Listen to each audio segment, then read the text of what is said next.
अस्सलाम वालेकुम नाजरीन, मैं हूं हकीम ज़िया शाहीन। वेलकम करता हूं आपको अपने चैनल पर। उम्मीद करता हूं आप लोग खैरियत से होंगे। एक बार फिर एक नई वीडियो के साथ और एक नई चीज़ के साथ आपकी खिदमत में हाजिर हूं। दोस्तों, आज हम बात करेंगे हिजरुल यहूद के हवाले से। ये क्या होता है, क्या मिजाज है और क्या इस्तेमाल हैं, क्या क्या फ़वाइद हैं। बहुत मुख्तसर सी वीडियो है आज की, लेकिन उससे पहले कि वीडियो को आगे बढ़ाएं, अगर अभी तक आप लोगों ने चैनल को सब्सक्राइब नहीं किया तो सब्सक्राइब ज़रूर कीजिए, बेल आइकन को प्रेस कीजिए ताकि मेरी हर नए आने वाली वीडियो आपको मिलती रहे।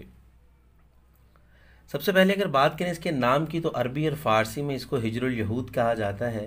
सिंधी ज़ुबान में अगर बात कर लें तो यहूदाना कहते हैं, और अगर अंग्रेज़ी में बात करें तो जेविस स्टोन कहा जाता है इसको।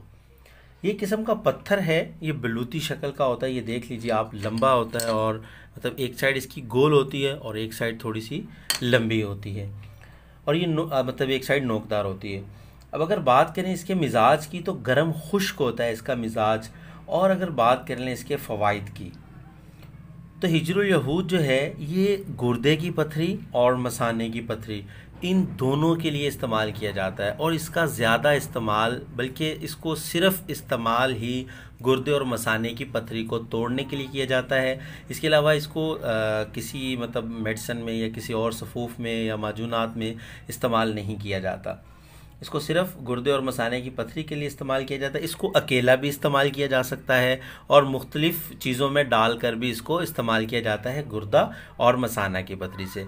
अब इसका काम ये होता है कि ये जो पथरी गुर्दे या मसाने में होती है उसको ये जाकर तोड़ता है, रेज़ा रेज़ा करके उसको खारिज कर देता है। और जो पथरी हिजरुल यहूद से निकली होती है, वहाँ पर उम्मीद की जा सकती है कि वहाँ दोबारा पथरी पैदा नहीं होती।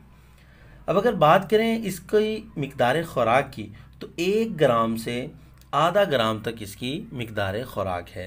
1 ग्राम से आधा ग्राम तक इसकी मिकदार ख़ुराक है।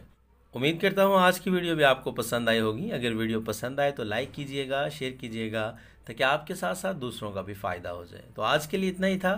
मिलते हैं किसी अगली वीडियो में। हकीम ज़िया शाहीन को इजाज़त दीजिए। अल्लाह हाफिज़।